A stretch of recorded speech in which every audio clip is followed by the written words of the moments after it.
Hi viewers, మన కేంద్ర ప్రభుత్వం ఈ మధ్యకాలంలో ఒకంత దూకుడుగానే ముందుకు వెళ్తుందని చెప్పాలి. ఆ దూకుడు అనేది దేని పట్ల? దేశవ్యాప్తంగా జరుగుతున్నటువంటి వాటి పట్ల కావచ్చు, ప్రపంచవ్యాప్తంగా జరుగుతున్నటువంటి వాటి పట్ల కావచ్చు. ప్రపంచవ్యాప్తంగా అన్నప్పుడు ఇతర దేశాలతో ఉండే విషయంలో ఎలా ఉండాలి, అందులో శత్రు దేశాలతో ఎలాగుండాలి, మిత్ర దేశాలతో ఎలాగా ఉండాలి, ఇది ఒకటి. తర్వాత దగ్గర ఉన్నటువంటి దేశాలతో ఎలాగుండాలి, అంటే సరిహద్దు దేశాలు, దూరంగా ఎక్కడ ఉన్నటువంటి దేశాలతో ఎలాగుండాలి. ఈ వేలో అద్భుతమైనటువంటి దౌత్యం నడుపుతూ మన వాళ్ళు శభాష్ అనిపించుకుంటూ ఉన్నారు. ఈ వేలోనే ప్రపంచమంతా కూడా అమెరికాకి మందులేం సప్లై చేయలేమురా బాబు అని చెప్పి నోరు మొత్తుకునే టైంలో కూడా హైడ్రాక్సిక్లోరోక్విన్ అడగగానే మన వాళ్ళు సప్లై చేశారు. అందరి చేత శభాష్ అనిపించుకున్నారు. అమెరికా అయితే ఏకంగా పాహిమా మహాప్రభు అన్నంత వేడుకున్నంత పని చేసింది. ఇది మన వాళ్ళు ఇవ్వకుండా ఉండేటప్పటికి, మన వాళ్ళు ఇచ్చేటప్పటికి ఎక్సలెంట్, అసలు మీకు ఏ సాయం కావాలని సరే మేము చేస్తాము, మీరు నిజమైనటువంటి మిత్ర దేశం అన్న వేలో చెప్పకనే చెప్పారు అమెరికా. ఇక ఆ తర్వాత చూసుకుంటూ ఉన్నప్పుడు చైనా ఇష్యూ ఎప్పుడైతే రైజ్ అయిందో నెమ్మదిగా ప్రపంచ దేశాలన్నీ కూడా భారత్కి బాసటగా నిలుస్తూ వచ్చాయి, చైనాని దూరం పెడుతూ వచ్చాయి. ఈ వేళను ఎప్పుడైతే భారతదేశం ఉన్న పలంగా 59 చైనా యాప్స్ నిషేధించిందో, ఆ నిషేధించినటువంటి టైంలో కూడా మన భారతదేశ వ్యాప్తంగా వాళ్ళు సపోర్ట్ చేశారు. అదేవిధంగా విదేశాలు సైతం ఏం చేశాయి, భారతదేశం సార్వభౌమత్వ విషయానికి వచ్చేటప్పటికి వేరే దేశాలు కనుక దూకుడు ప్రదర్శిస్తే ఇలాగే ఉంటుంది, ఎక్సలెంట్ స్టెప్ తీసుకున్నావు భారతదేశం అని చెప్పేసి మిగతా దేశాలు కొనియాడే.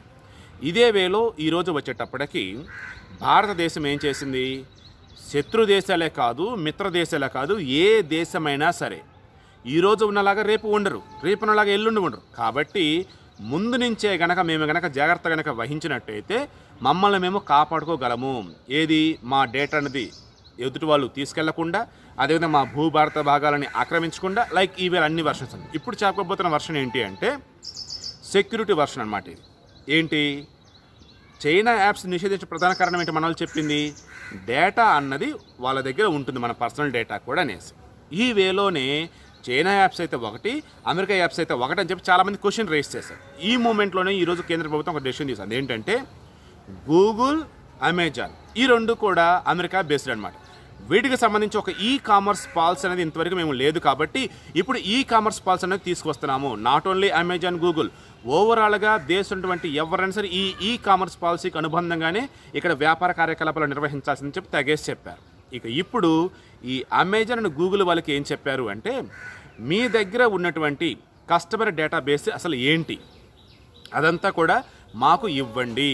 అదేవిధంగా మీ దగ్గర ఉన్నటువంటి ప్రోడక్ట్ లిస్ట్ కావచ్చు, ఈచ్ అండ్ ఎవ్రీథింగ్ అసలు మీరు ఏం చేసిన ఏంటి అది కూడా మాకు ఇవ్వండి అని చెప్పారు. దీనికి మన వాళ్ళు ఇచ్చిన గడువు ఎంత తెలుసా, అక్షరాల 72 గంటలు మాత్రమే. 72 గంటల్లోపు మీ దగ్గర ఉన్నటువంటి కస్టమర్ డేటాబేస్ అంతా కూడా ఇండియాది మొత్తం మాకు అప్పచెప్పండి అన్నారు. ఇలా ఎందుకు చేస్తున్నారంటే చాలామంది క్వశ్చన్ చేసినప్పుడు భారత్ క్లియర్గా ఒకటే సమాధానం చెప్పింది.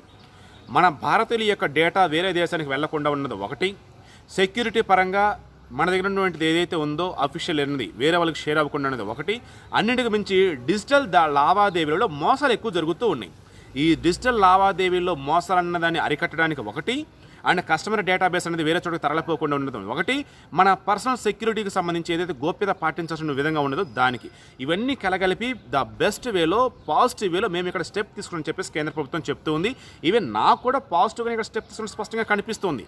కానీ బీజేపీని విమర్శించే వాళ్ళు ఉంటారు కదా, వాళ్ళు కావచ్చు, లేదంటే దేశభక్తి అంటే పెద్ద గొప్ప అని చెప్పుకునే వాళ్ళు కావచ్చు, వాళ్ళు విమర్శలు ఆల్రెడీ చేస్తున్నారు కూడా ఆల్రెడీ. ఎందుకంటే మొన్న టిక్టాక్ని మిగతా కొన్ని ఏవైతే బ్యాన్ చేయడం జరిగిందో అప్పుడు వాళ్ళు అన్నారు, అంటే ఇప్పుడు గూగుల్ని కానీ, ఫేస్బుక్ని కానీ, ట్విట్టర్ని కానీ వీటిని కూడా నిషేధించారనుకో ఏంటి మన పరిస్థితి అంటే, వాళ్ళు కూడా ఏదైనా కొంచెం అటు ఇటుగా చేస్తే ఇవి కూడా నిషేధిస్తారా? వాళ్ళు చేసిన దానికి మీరు ఎదురెదురు పోవడాలి తప్ప ఈ యాప్స్ మీకేం చేసి చెప్పి అడిగిన వాళ్ళు కొల్లలు మన భారతదేశంలో. అందుకే నేను ఈరోజు ఏం చెప్తున్నానంటే, నాయనులారా ఒకసారి వినండి. యాప్స్ నిషేధిస్తున్నామన్నా, ఒక టెక్నాలజీ వైజ్ అన్నది దాన్ని బ్యాన్ చేస్తున్నామన్నా దాని అర్థం ఏంటి అంటే, మన దేశ భద్రతకి ముప్పు వాటిల్లింది అన్నప్పుడు, మన దేశానికి సంబంధించేసి పౌరులకు సంబంధించిన వ్యక్తిగత డేటా ఏదైతే ఉంటుందో అది వేరే దేశం తరలిపోతుంది అన్నప్పుడు మాత్రమే ఇటువంటి స్టెప్స్ తీసుకుంటారు తప్ప వేరేది కాదని చెప్పేసి ఈరోజు స్పష్టం చేసింది కేంద్ర ప్రభుత్వం. అందులో భాగానే ఈ కామర్స్ పాలసీ అని చెప్పేసి ఒక కొత్త ముసాయిదాన్ని తీసుకురావడం జరిగింది. దీనికి తగ్గట్టుగా ఇక్కడ నుంచి కార్యకలాపాలు నిర్వహించాల్సి ఉంటుంది. అది గూగుల్ కావచ్చు, అమెజాన్ కావచ్చు, ఫ్లిప్కార్ట్ కావచ్చు, ఎవరైనా సరే అప్పుడు మాత్రమే ఇక్కడ వాళ్ళు లావాదేవీలు నిర్వహించడం కావచ్చు, వ్యాపార కార్యకలాపాలు నిర్వహించడం కావచ్చు జరుగుతుంది. సో కన్క్లూజన్ ఇస్తూనే ఉన్న గూగుల్ అండ్ అమెజాన్ మీ దగ్గర ఉన్నటువంటి కస్టమర్ డేటాబేస్ ఏదైతే ఉన్నదో మీరు ఎటువంటి యాక్టివిటీస్ రన్ చేస్తూ ఉన్నారు ఈ కామర్స్ పాలసీకి సంబంధించి అవన్నీ కూడా మా ముందు పెట్టండి, 72 గంటలు మాత్రం మీ గడువు అని చెప్పారు. మరి ఈ 72 గంటలు వీళ్ళు సబ్మిట్ చేస్తారా? సబ్మిట్ చేయకపోతే కేంద్ర ప్రభుత్వం ఎటువంటి చర్యలు తీసుకుంటుంది ఏంటనేది మనం వేచి చూడాలి.